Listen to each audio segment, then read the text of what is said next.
Morainn MacRailt hugged the sunset-coloured plaid, her latest creation, to her stomach as she stood looking out over the frozen expanse of Loch Assynt. The castle loomed behind her, but she was not ready to enter it. She had been putting it off all day, chiding herself for being a coward. It wasn't like her to avoid confrontation, but she was tired of fending off her would-be suitor.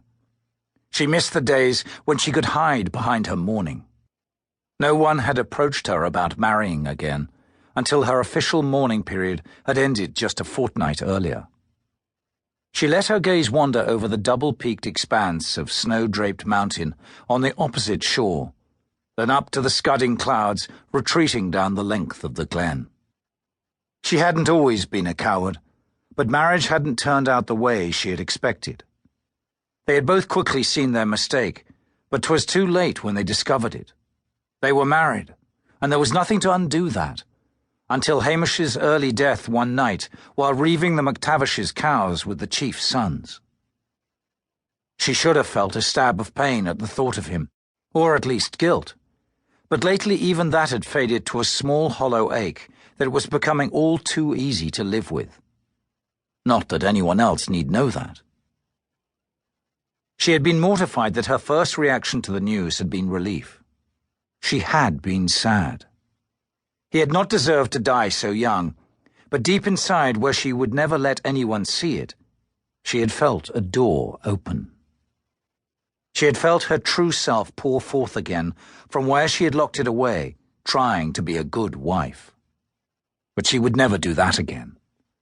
And she'd never marry again. She had thought herself in love with Hamish, but the flush of infatuation had quickly burned out, and she'd been left living with a man she did not particularly like, and one who no longer liked her overmuch either. For 3 years they had avoided each other as much as possible, speaking little.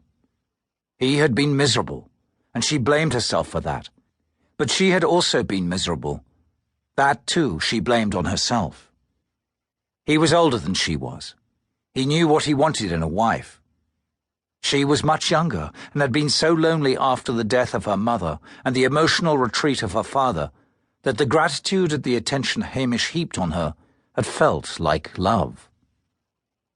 What did she know of love? Nothing, it turned out. She let the calm and quiet of the winter landscape seep into her, fortify her.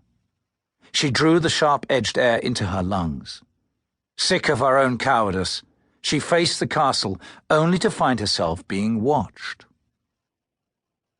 Baltair, the clan's champion, stood between her and the castle.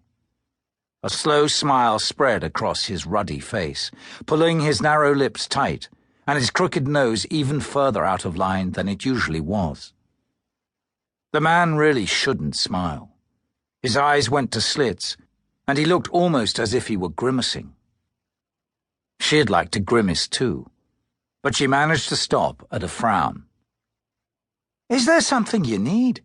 she asked, clutching her bundle of plaid tightly to her like armor. The man was relentless, and she was tired of it. He didn't seem to understand her when she told him she was not looking for a husband. Why couldn't anybody understand that?